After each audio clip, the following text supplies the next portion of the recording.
All right, welcome back, everyone. Thank you. It's my pleasure to introduce the next panel, the title of which is The Islamist Threat from AFPAC to Yilin Poston to Times Square. And the goal of this panel was to encompass as broadly as possible the Islamist threat, which we've seen since it burst onto the scene, or to most Americans' consciousness on 9/11. We want to get the character of it, its different dimensions. So we've definitely seen in the last 10 years different aspects of it. So we know that it has more than just a terrorist perspective. At least I think that's one of the conclusions we can draw. So let me introduce our panel for this session. Starting at the far end of the table is Diane West. She writes a weekly column that appears in about 200 newspapers, including the Washington Examiner on Sundays. Her work has appeared in many publications, including the Wall Street Journal, the Washington Times, the New Criterion, the Public Interest, the Weekly Standard, In Character, and the Washington Post magazine. And her fiction has appeared in the Atlantic Monthly. She has made numerous television appearances as a CNN contributor to Lou Dobbs Tonight and Lou Dobbs This Week.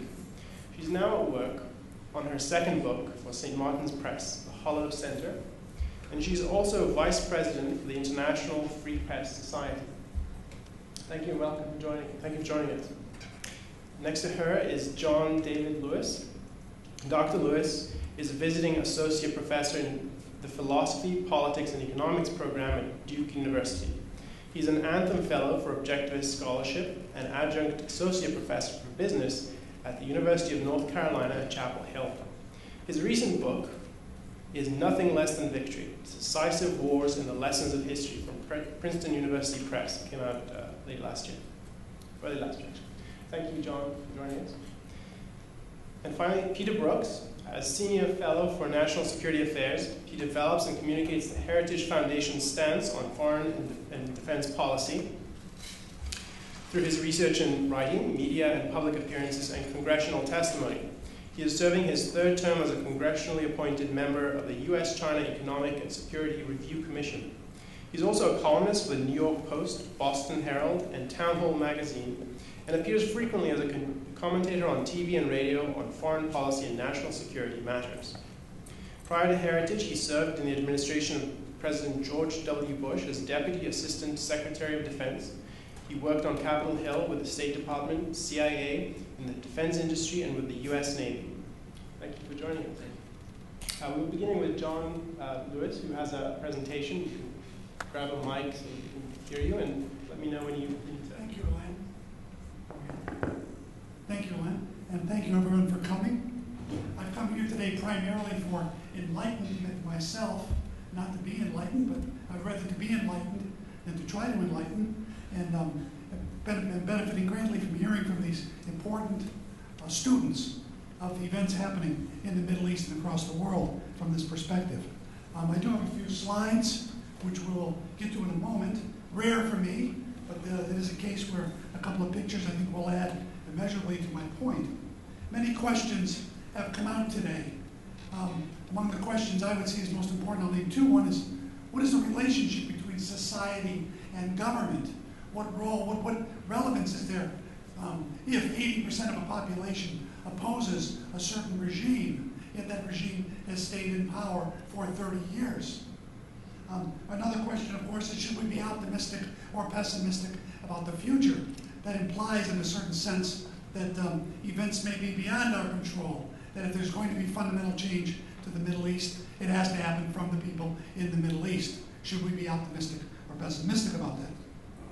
So I want to make one broad point and then narrow it down to a specific point for my 7 minutes remaining, and that is the 9/11 attackers and their supporters, and indeed this entire jihadist movement, and I do consider it a single movement, even recognizing its many Medusa heads and many different aspects, are driven by an ideology. And I think we need to really face and confront that fact. I think that fact, of many facts, is being pushed under the rug today. There's an ideology at work here, a certain worldview. And it's a certain worldview which, despite many variations among its different practitioners, embraces a barbaric, indeed medieval, view of warfare, with a goal, certain goal, of establishing nothing less than a theocratic government, if not in a specific nation, then across a broader caliphate, or perhaps even across the entire world.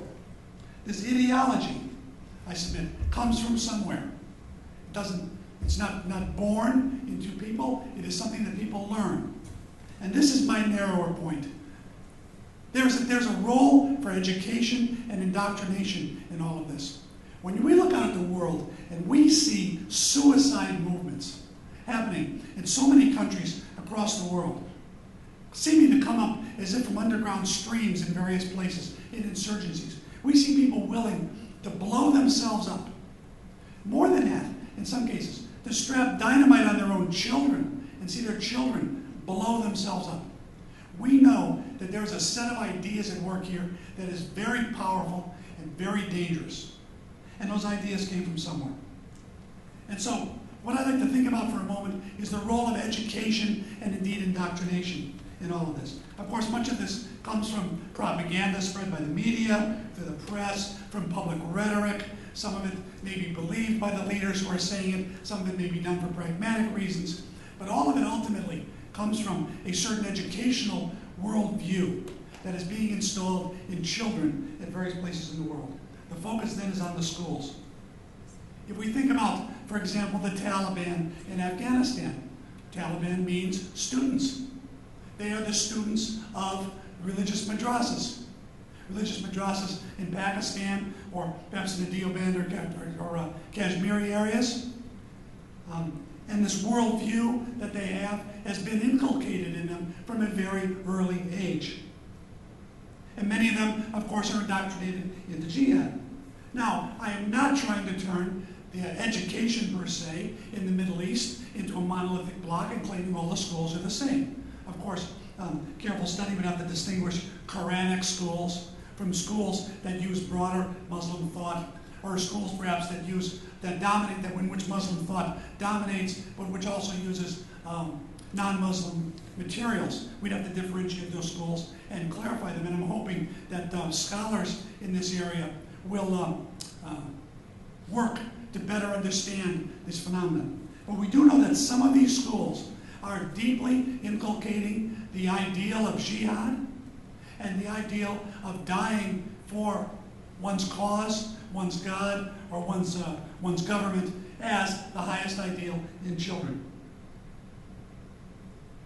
And here, I'd like to quote from a cleric, Al-Qadari, speaking on the benefits of the Al-Azhar curriculum. Al-Azhar, the major university, Islamic university in Egypt, and of course, a fountainhead of these ideas. And he's talking about a textbook reader in which an important school subject is brought forth. And he says that regarding the 11th grader, it is very, very important to militarize the students and explicitly teach jihad and hatred of Jews. Now, this is the equivalent. The equivalent in the United States would not be a high school teacher somewhere who's saying this. It would be a major education professor at a major education school who is not just teaching his students this, but looking to shape the entire nature of the education in his nation, and indeed perhaps beyond his nation. He is very, very clear that the textbook has a title, The Treachery of the Jews. The title shows what the student is to learn. He is to be inculcated with this visceral, deeply seated hatred of Jews, hatred of the West, and explicitly taught that jihad is the path to express this hatred. And this is, I think, vitally important. It's a sine qua non for these movements. Without this kind of education, where would this radicalization come from, and where would the actions that follow from it come from? Now, let me, I've got slides up, right? Can you do that, please? Great, thank you. Go ahead and hit the arrow down. What I want to show you here is something that is happening in the Palestinian areas. And I use this as an example. I, again, am explicitly not trying to say that Palestinian education represents education across the Middle East and everywhere, but it is in a certain sense the epitome of the radicalization of this. These are young students lining up, practicing their doing their militaristic practices. And we can note that in this case, the Turkish flag is in the background. Why the Turkish flag? Because Hamas is trying to gain solidarity with the Turks based upon the flotilla to the Gaza coming out of Turkey. So these children are being taught not only the ideology of Islam, not the ideology of jihad, but the practices of militarism and being done under a banner of the banner of Turkey. Next one. And here we see train. Is this? Yes. This is training of young children using live fire ammunition and automatic weapons. These slides come out of a Hamas effort at taking children to summer camps. Think about the summer camps that your children might go to in the United States. Well, these are the Hamas summer camps in the Palestinian areas. Hit it down again. One time, please. Okay. Notice the Hamas slogan: Allah is our goal. The Messenger Muhammad is our role model. The Quran is our law. Jihad is our path. And death for Allah is our most exalted hope. Now, I myself am a student of comparative cultures. I got my PhD in ancient Greek, studied the Greeks and the Romans, and have taken that for the last decade to try and pull out commonalities, comparisons, and differences between cultures over time. And when you see this, death is our most exalted hope, you can notice it parallel with the Japanese indoctrination that happened in the several decades prior to World War II, beginning with the state takeover of the education system in Japan in 1890, in which the children would bow before the emperor and vow themselves to die for the emperor. One may also think of the Hitler Youth going off to summer camps to learn their training, coming back home, being released, and then others being brought out and trained. Hitler then being allowed to claim that he didn't have an army that exceeded what he was allowed, when in fact what he was doing was training waves. And of course, one day, to cut to its essence, the children simply don't go home again. They're in the army. Next one, please. Okay, these are printed on the shirts of these children. Al-Aqsa is ours. The prisoners are ours. Freedom is assured us. Al-Aqsa is, of course, the famous mosque in Jerusalem, which they have vowed to liberate, meaning to destroy Israel and return the area, Jerusalem, back under Muslim control. You might think of the nice shirts that your children might wear at camp. Well, these are the shirts that these Palestinian children are wearing. Next one, please. This is a picture of the children carrying posters. Each of the posters has a picture of a martyr, someone who has died almost always in a suicide attack. They have the bearing, as it were, the photographs, not of terrible evil, but of sainthood. They've been promised, of course, paradise and everything enjoined with that. The poster itself embraces a worldview, usually a verse from the Quran on there to justify the jihad. And this are the role models to which they aspire. I think again of the Japanese who aspired to the kamikaze pilots, whose pictures were placed up with that same aura of sainthood, with the bandanas, as they would fly their planes into an American ship and immolate themselves for this allegedly greater cause. Next one, please. And this is one of those posters. I apologize for the bad nature of the photo, but I shot it myself, and it was a little bit of a glare. And you can see the martyr in the center, the automatic weapons on either side, the Al-Aqsa Mosque in the background, and the various symbols of the different institutions involved, a verse from the Quran up top, and it encompasses an entire worldview. For the students who go through this education from the age of 4 and perhaps on, you can just imagine, they don't have to imagine, you can extrapolate and infer the tremendous damage this would do on a child.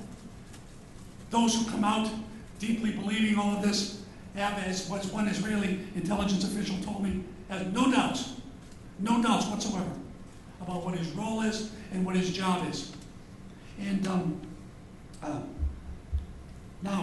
to think about optimism or pessimism and the nature of civil society and the government, how can we be optimistic about a society in which this is happening? Hit the next one. Just to note that Hamas considers itself as having some competition in its summer camps. The summer camps competition is the UN Refugee and Relief Agency, an agency which has had terrible effects by institutionalizing the alleged plight of the Palestinians and institutionalizing them into refugee camps and keeping this problem alive. However, the UN camps do not teach this kind of militaristic training, do not teach jihad. So Hamas considers them to be competition, so the competition is to be destroyed. So there is one of the UN summer camps having been burned down by Hamas. Thinking about where your tax dollars go in support of the UN, there's the ashes.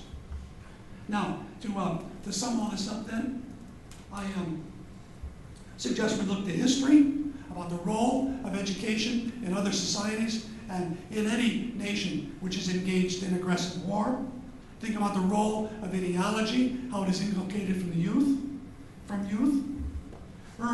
I urge Middle Eastern scholars to pay attention to the schools, those who speak the language and have access to information that I and most of us don't have. Would love to see this be brought out. I'd like to know what's really happening with the schools in Egypt right now and in other nations across the Middle East.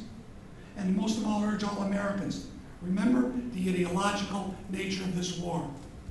How, for example, could a narrow goal such as a decent government in Afghanistan be achieved as long as waves of indoctrinated fighters are flowing across the border from the schools in Pakistan and elsewhere? Remember that this is an ideological fight, and at root, there's a very bad set of ideas being inculcated. We have to understand those ideas and confront them, and I submit ultimately defeat them ideologically. Thank you.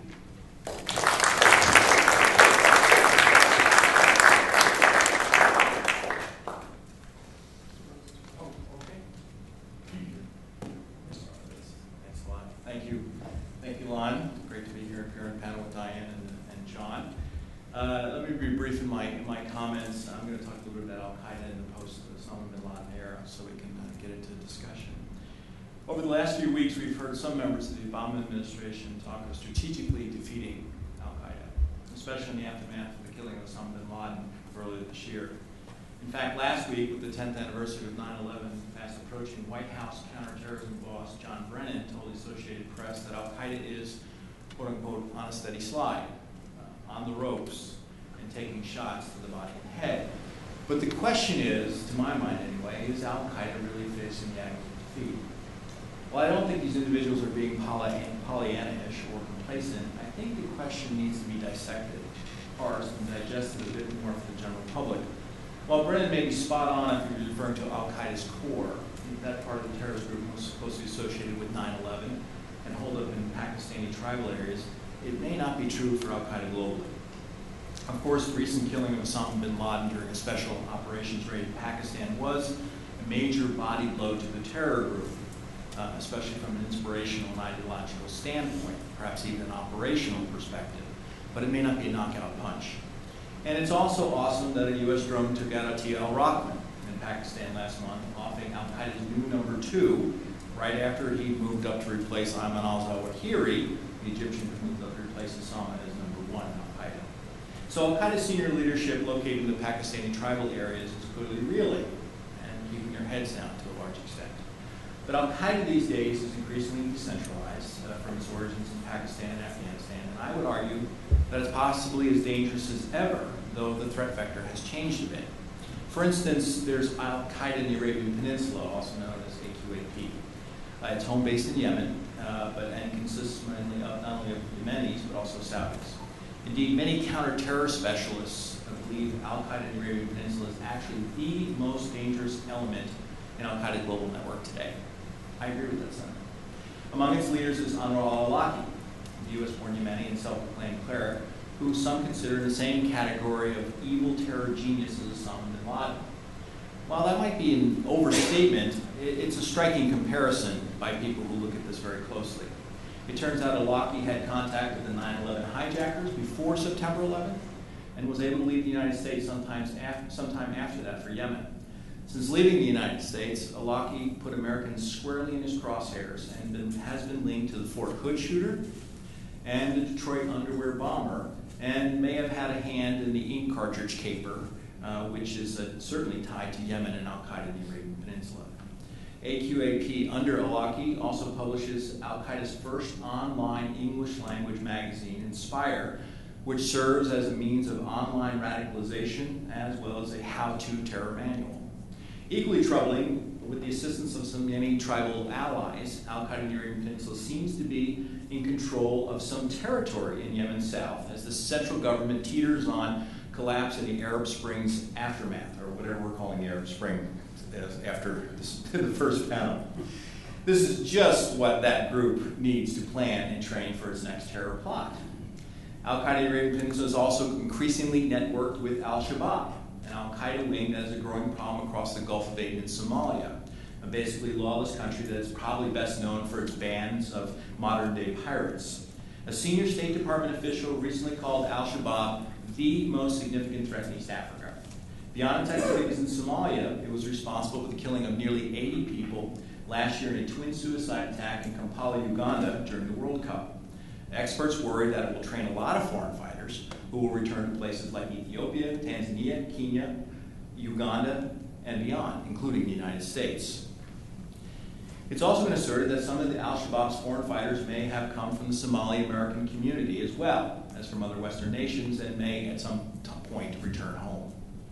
West Africa, meanwhile, is seeing the rise of a new Al-Qaeda group called Boko Haram, which means in the local tongue Hausa that Western or non-Islamic education is sinful.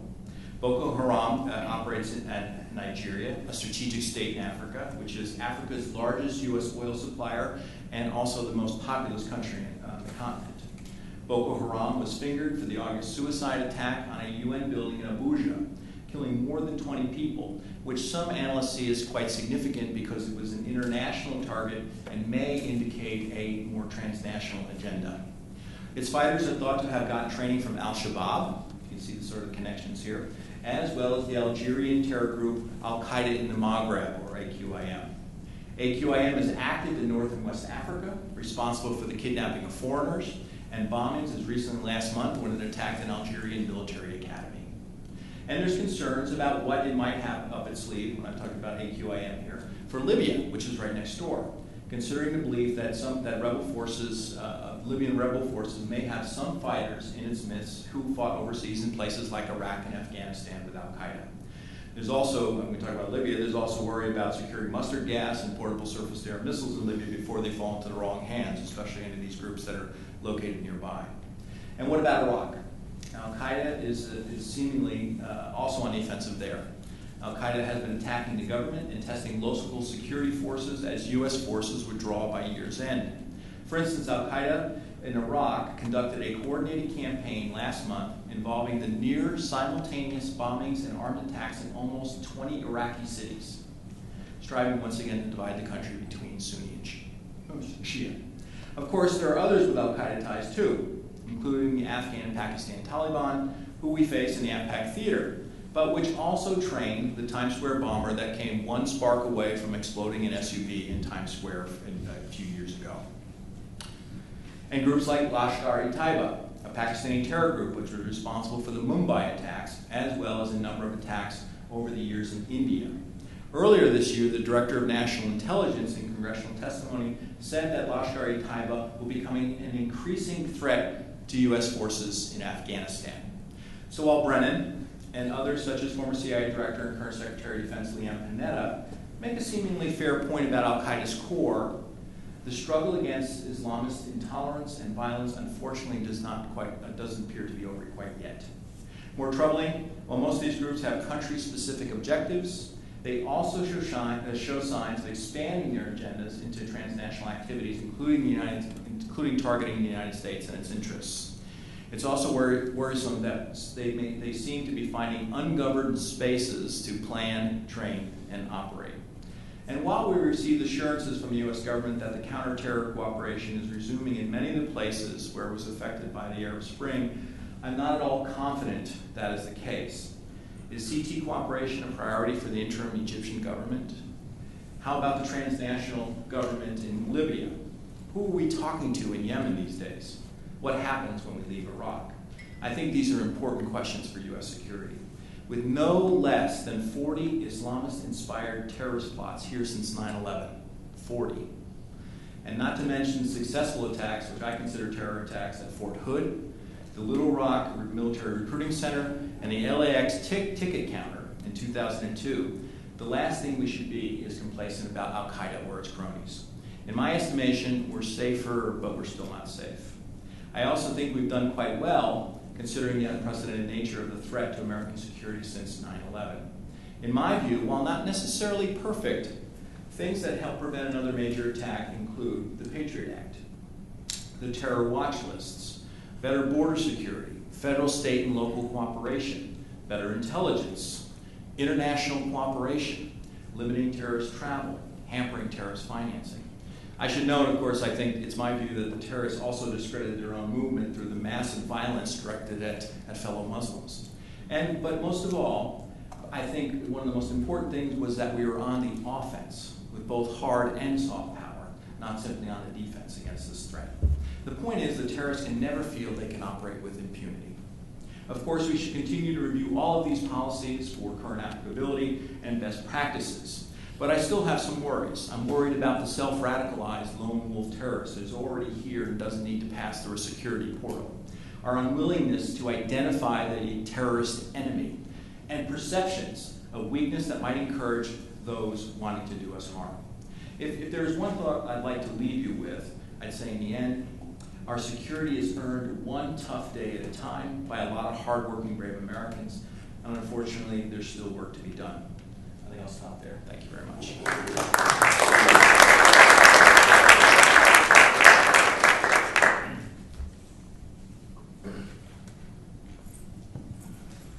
Thank you.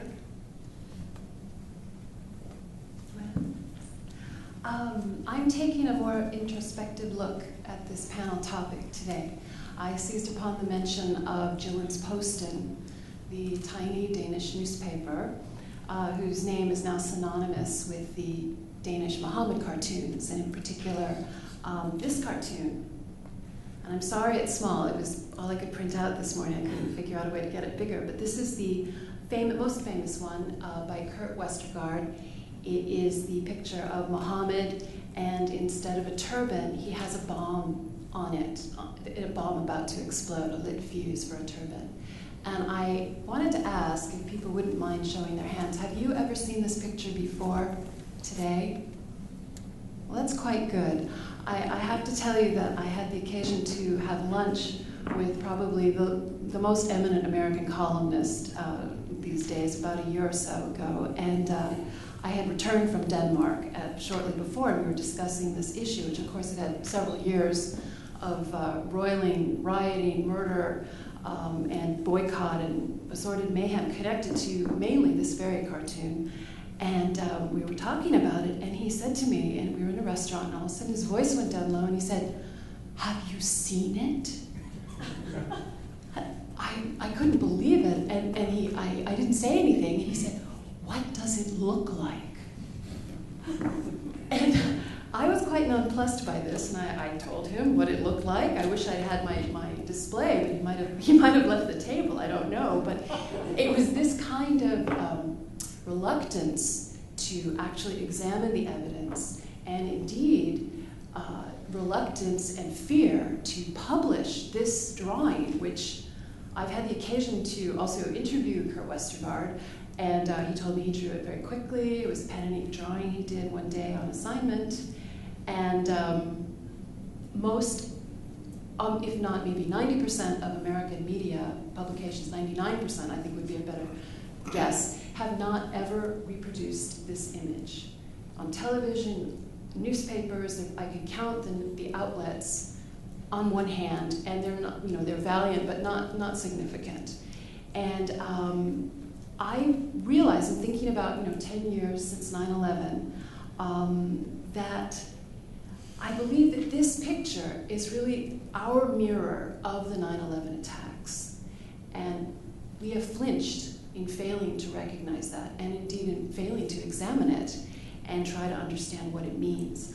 And just to take the thought a little farther, I actually think that this face, created by a Danish artist, a man of great conviction, but nonetheless a man an artist who just wants to paint his pictures and do his political cartoons, but he's never stepped back from this image. This is a more important face than the face of Osama bin Laden to us. It's our reaction to this picture that says more about the fault lines in our foundational grasp of our liberties than our reaction to the 9/11 attacks from a security standpoint. Yes, we've made marvelous reactions in terms of stopping the 40 attacks that Peter mentions, and maybe even more we don't know about. And yet, in a way, I don't think this is a security crisis. Sounds strange to say it, but I think this is actually a crisis of our own insecurity, our own inability to stand up, speak out, defend an artist in Denmark, defend a free speaker in Holland, speaking of Geert Wilders, an assortment of individuals who have tried to reckon with the onslaught of Islamic law across the West. And we have let them hang out there to dry. They're unarmed people. They take their life in their hands every time they draw a picture or make a political speech or write an essay. And that, I think, is our great failing, even as we have managed to prevent another catastrophic attack. I was glad to hear mention of some of the other jihadist attacks that we have suffered, including Little Rock and Fort Hood and such, which did get through our security envelope. But this is the underappreciated threat. It is our strike at our most basic understanding and indeed tools of liberty, our speech. And it's an amazing phenomenon to behold. I mean, honestly, this little drawing stopped the Western world. It caused just panic in the halls of power, whether it was in Washington or London or Brussels. It's an extraordinary phenomenon, and I think we've sort of forgotten about it. Kurt Westergaard came to the United States in 2009, and wearing my hat with the International Free Press Society, was part of a group that helped arrange for him to speak at several college campuses in the United States and Canada, including Princeton and Yale. And I had a little bit of contact with the press from the other side, which was interesting in trying to run traffic for his interviews and such. And when I would be on the phone with a reporter, New York Times, Fox News, I would always ask, are you going to run the picture? And I would hear this nervous laughter on the other end, and I'll have to check with my editor on that. Of course, it didn't happen.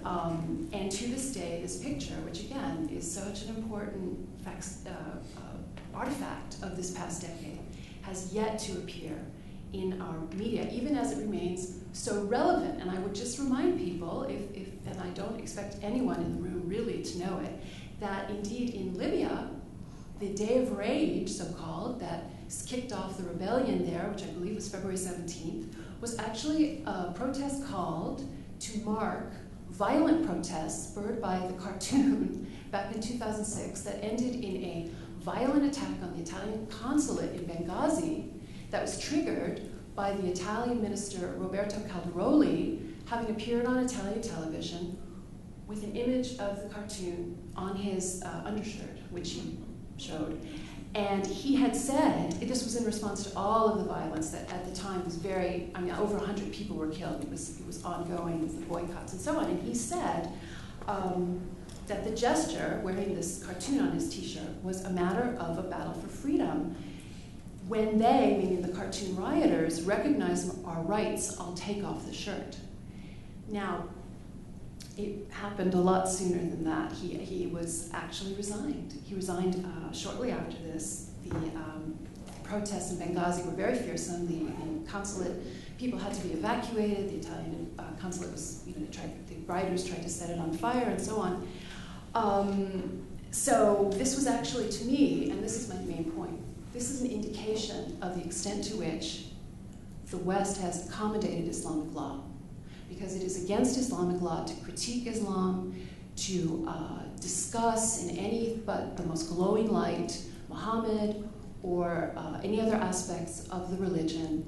And when the first pushback came after Gillen's Poston presented this among 11 other cartoons that were actually commissioned in order to prove that Denmark was not under this Islamic law that prevented critiques of Islam, we completely folded and indeed just submitted and indeed gave up our most precious liberty. And I would add, with even more bad news, that just this past summer in July, the Secretary of State, Hillary Clinton, announced after co-chairing a meeting in Istanbul with the OIC leader that she would be reconvening an international campaign in the fall in Washington to help implement speech codes that had passed, or a non-binding resolution that had passed at the UN Human Rights Council last March, that essentially is a stalking horse for speech codes criminalizing criticism of Islam. So to go from the cartoon to this in 10 years tells us that our threat is existential. I guess I'll end there. Thank you.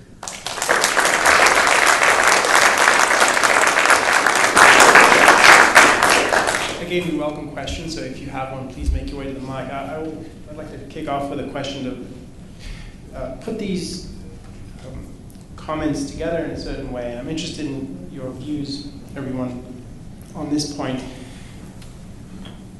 We've seen a certain progression. This began with George W. Bush's administration, and we've seen it continue on what it is that we take to be the enemy.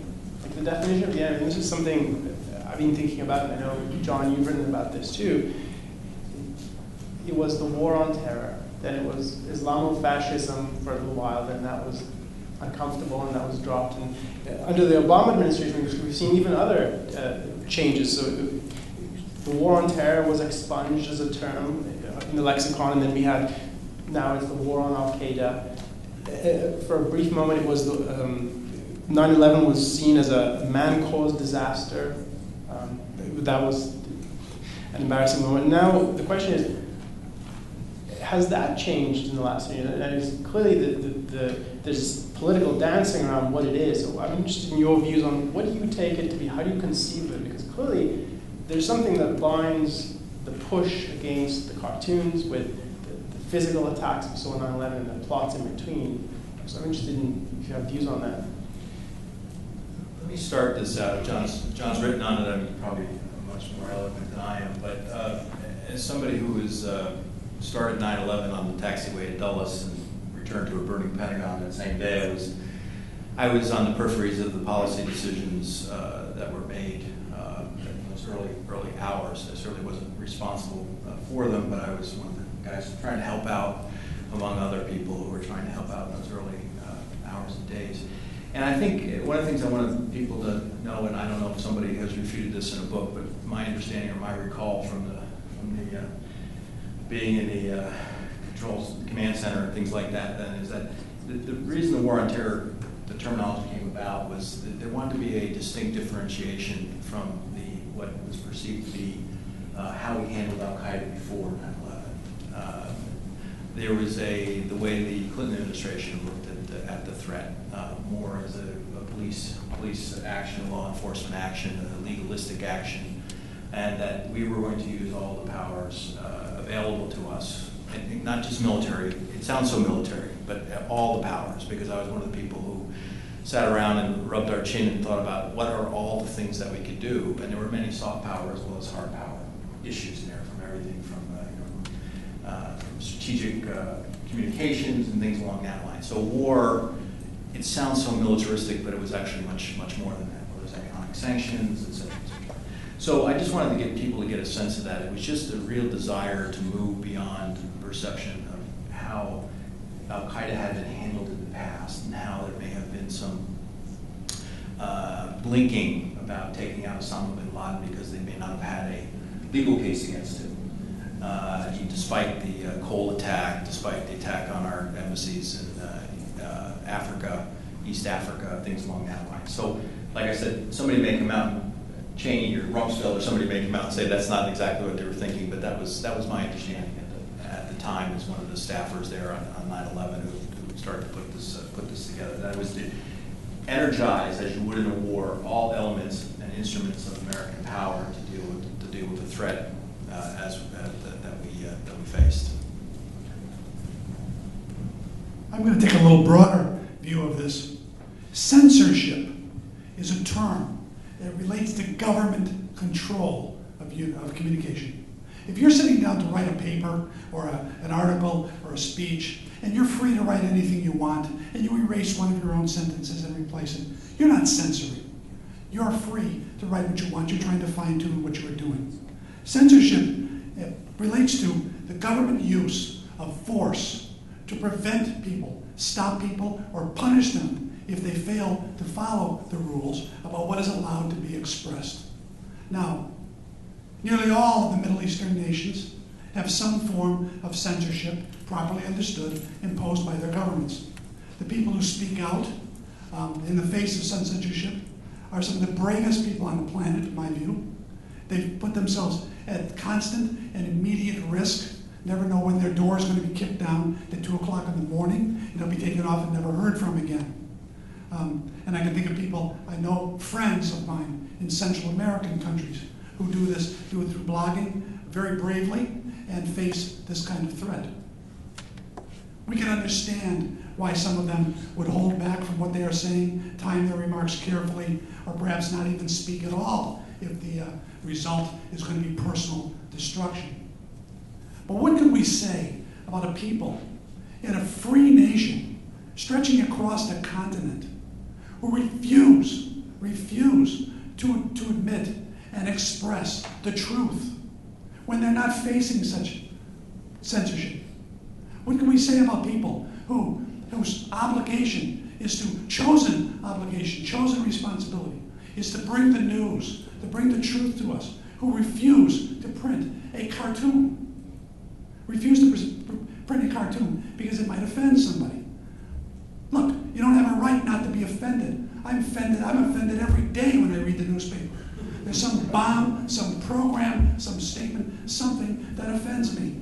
The fact that I'm offended doesn't mean the paper shouldn't print it. In fact, I want them to print it so that I know that it's there. So what can we say about people who refuse to admit these things into their minds? Now, it is the hallmark of an ideology that an ideology does not, people holding an ideology, a certain system of thought for political purposes, who really hold it as an ideology and not as a way of staying in conceptual cognitive contact with reality, but as a way of replacing reality. It is a hallmark of people who hold an ideology that way, that they refuse to allow alternate viewpoints to enter. When you look at some of the children, so there, those who grow up to become ideologues and suicide bombers, they refuse to admit into their minds those things which might counter their ideology. So what do we say, again, about a people, Americans, and the press in America, with a few brave exceptions, who refuse to allow into their papers this case, simple image, simple pen and ink drawing, or an idea that runs counter to an ideology, not that they hold, but that they're afraid others may hold, and they simply don't want to offend them. This is such blatant dishonesty that a country that allows this to become institutionalized has lost the right to exist. So I think that the constant shifting of the terminology of who the enemy is and what the battles are in is all an attempt to dance around the central issue, which is a refusal to admit the fact that this enemy are those people who act upon an ideology of Islamic totalitarianism. It is an ideology which gains support from the Koran. And I'm not saying that every aspect of the Koran supports this. I'm certainly not saying that every Muslim supports and agrees with this. But selective reading and focused reading can allow one to see this support. All of this shifting of terminology, and indeed, notice the shifting between particular terminology mirrors the policy, the American policy, which has been to try to put down particular threats here and there without ever confronting the whole. It's the same thing, writ large. And it is at root a failure to recognize certain principles, to make this identification, and to identify ourselves as good, and to stand up, identify the enemy properly, and to set out to end this threat. Not to live with it, but to end with it, but to end it. Well, I never had a problem with the term war in the war on terror. It was always terror. Terror was a non-specific tactic or strategy. The problem was that on 9/11, Islam declared war on us. It, in a very dramatic way, announced the clash of civilizations between the West and Islam. And as we have come through the decade, that has become ever more clear as we see the enemy attempting to override Western liberty with Islamic law. And I'm not using the word Islamist or Islamofascist. It's ridiculous. These are funny little appendages that really muddy our understanding of the problems that come when Western-style liberty, freedom of the individual, freedom of conscience, equality before the law, come up against the traditions, the laws, the customs of Islam, of mainstream, classical, I can find it in any book, Quran, law books, what have you, the very dependable, reliable 13th century old traditions of Islam. And there's a tremendous tension because we do not even discuss this. I mean, it would be as if we never discussed the Soviet threat. And we said it was a Sovietist threat, or the Naziist threat. I mean, there's a book for world conquest. There's Mein Kampf. You had the manifesto, Marxist manifesto, and you have the Quran and the related sacred writings that are all designed for a way of living, a way of life that to the adherents makes all the sense in the world, is just, is good, and that's fine for them. But in terms of the conflict that comes when you try to insert that and impose that on people who have grown up very much attached to individual liberty, obviously there's going to be a tremendous friction and a fight. But if we can't even, print this little cartoon, or even just talk about the norms of Islam over 13 centuries, the conquests, the enslavements of non-Islamic peoples, the supremacism, etc., as part of the history, as our historians in the room can attest, we will have no chance to resist Islamic law. And I think that, I don't know if at 9/12 we could have come up with this, but 10 years later, we are worse off because the obliteration of language that began when George Bush backed off using the word crusade as a metaphor for this, when he said this crusade is going to take a while shortly after the attacks. And he backtracked on that very word, which of course has a long history, a pedigree in all metaphors in the West, including the Crusades, which of course Islam won. We've removed the facts from our conclusions, we've removed the history from our analysis, and now literally, beginning with George Bush and continuing with President Obama, we now have, quote, the word is delinked all study, all analysis of Islam from law enforcement, and that comes right out of the working group paper that the latest counter-terrorism strategy was based on. I actually have it with me. So our language has been debased and our understanding has been debased, which makes us ripe for the plucking. So this is an important question. Let's take an audience question, yes. Good afternoon. My question is to the panel about Sharia law and your projections for it actually being considered and perhaps surfacing here in the States. Well, I would like to just jump in for a moment. It has.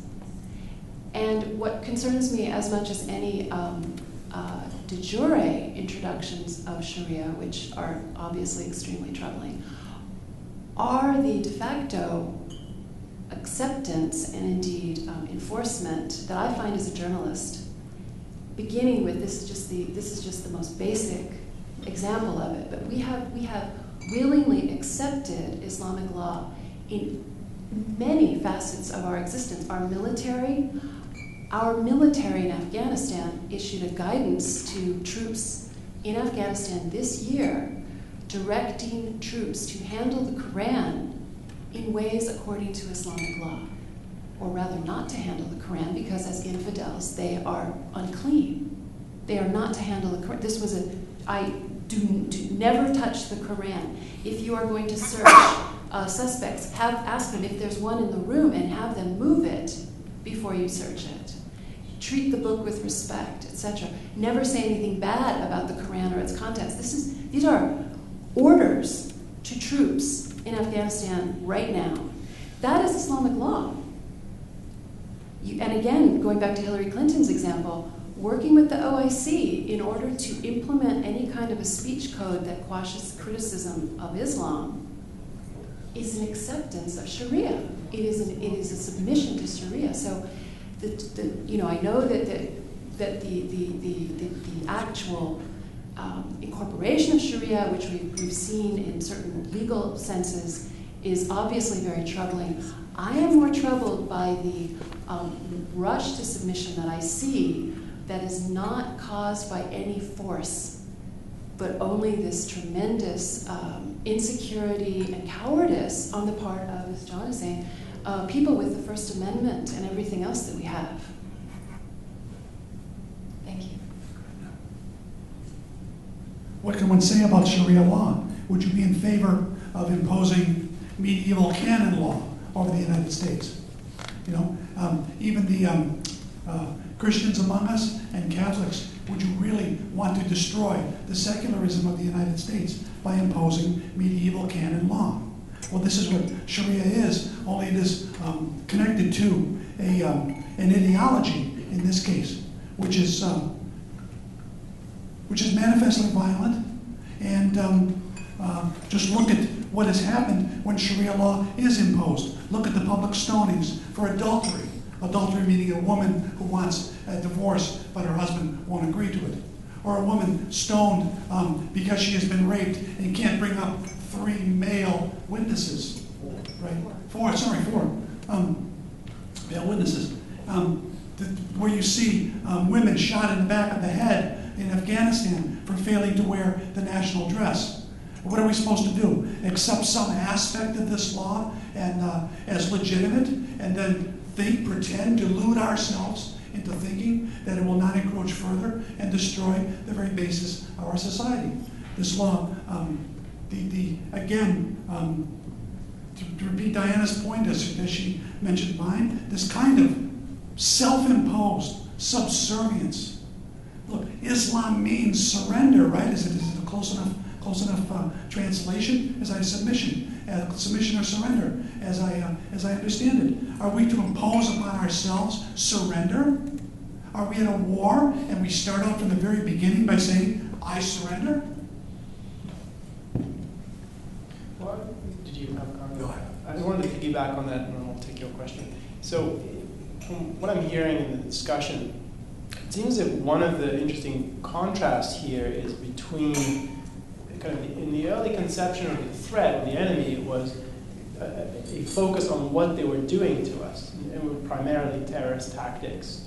And yet what's emerged over time, and I think this underlines your point about the attack on free speech, is that it was for the sake of some ideological end that they attacked us. So and that's kind of obscured in what's happened. So do you agree that there's too little focus on what they're after in terms of what's going on here? Well, I think that the violence is a part of the entire effort to spread Islam, to spread the law, to in an Islamic perfect world, to initiate the world government known as the Caliphate. And the violence is you know, it's very much like a mafiosi tactic in terms of the violence is followed by the pressure to conform, to concede. And so, for example, I was really struck by this back in, was it 2006, I believe, the summer of when the bomb plot was interrupted over Britain with the airplanes that were, that's why we all have to carry the little toothpaste tubes and so on. Immediately after the, quote, jihadists were interrupted before the plot could be carried out, the so-called moderates, the British Muslim groups, immediately petitioned the British government and asked for more Islamic concessions in terms of whether it was school holidays or halal food, or there was a series of demands that were made and presented as if to say, or actually quite blatantly to say, give us this so this attack doesn't happen again. And so I think you see that cycle quite frequently, and indeed, you know, I know that the attacks have been many attempts and so on, but I think that in a way, the violence sends the whole planet off on a certain trajectory, and you almost don't want to interrupt it if you are a jihadist, because it's going in your direction. I mean, this is all going their way. So why would you want another attack that would actually maybe stiffen the spines of Americans, or you know, be catastrophic to a point where there had to be a huge response? Not saying that all would agree with that, and certainly many of these people are lone wolves and do it as they're on their own, as if, you know, like opening a franchise. But it definitely is hand in glove, the violence and the demands, and it's all for the same end, which is to extend Sharia. I always remember in asking the question, what are they after? It's not just the triumph of the ideology, if you mean certain intellectual triumph. It's a unity of intellect and action. It is the political imposition of Sharia law, which is what they're after. In a certain sense, the purpose of the ideology is to bring about that physical result. And if we understand, as I hope we do, that governments operate by force, good and bad governments operate by the use of force, that this means nothing less than the enforced imposition of Sharia law over the population. And just read Mr. Khalili's book, A Time to Betray, about his depiction of the prison in Tehran, and you get an idea of where this goes to. One very chilling scene, a line of teenage girls, 15 and 16-year-old girls, brought out. They had been beaten and starved for weeks, and they're brought out to the courtyard, and you hear the shots go off, and they're all just murdered. And this is happening every day. That is what this means. That is what they are after. Let's take your question, sir. What would you say would be the proper action for the government, for example, in differentiating between Islam, the religion, and the political ideology as towards the citizens in the United States, especially those who are Muslim? And if that distinction is not made between taking the religion and merging it with the government, what are we potentially setting ourselves up for? And for example, I went to the Islam Awareness Week and asked the Muslim students at Georgetown University, and 100% of them said that Islam must be merged with the government, and it is a total way of life. Well, they were speaking correctly, and so it isn't really for us to separate Islam, a religion, from Islam, a political ideology. That is the difference. That is the very acute difference between Islam and other religions. It is one and the same. It is a religion, it is a law, it is a political ideology. Indeed, mosques are really almost closer to some kind of clerical register, like almost a form of government in and of themselves. They do not just simply dispense religious devotions. It is also part of an entire political and ideological program that happens to have a godhead. It's as if you had Marx and Engels becoming divine or something. So I don't really think it's up to us to administer Islam, to change Islam. I think it is up to us to figure out how to preserve the liberties that we have so far in the state that they're in the Western world, in the non-Islamic world. And it really isn't it isn't part of our responsibility, or indeed it isn't appropriate for us indeed to start directing what Islam should do, but we should be outlawing Sharia as best we can, whether it's de jure or de facto. We should be demanding an end to Islamic immigration, because with that comes the political demographic pressure for Sharia, because again, in the Islamic system, that is a good thing. It is a just world. It is bringing about a wonderful situation. We just happen to be raised with antithetical outlooks. And so it's more a matter of us arming ourselves against this tremendous change, I think, that we need to be focusing on. I would add that if one is speaking to particular Muslims and you have a question at hand, ask the question: are you in favor of the imposition of Sharia law? Do you think the United States should live under Sharia law, in whole or in part? And that happened to me at a campus club talk, and it was a president of the Muslim Students Association wanted to stand up and address the group for 15 minutes, which happens repeatedly, and you have to say no. It's your point to ask a question here. And I simply asked him that, and he said yes. And what he held in his mind was a contradictory mishmash of, on the one hand, he said, I was ignorant of history because I failed to recognize the separation of church and state in Islam, and two, that he was in favor of the imposition of Sharia law.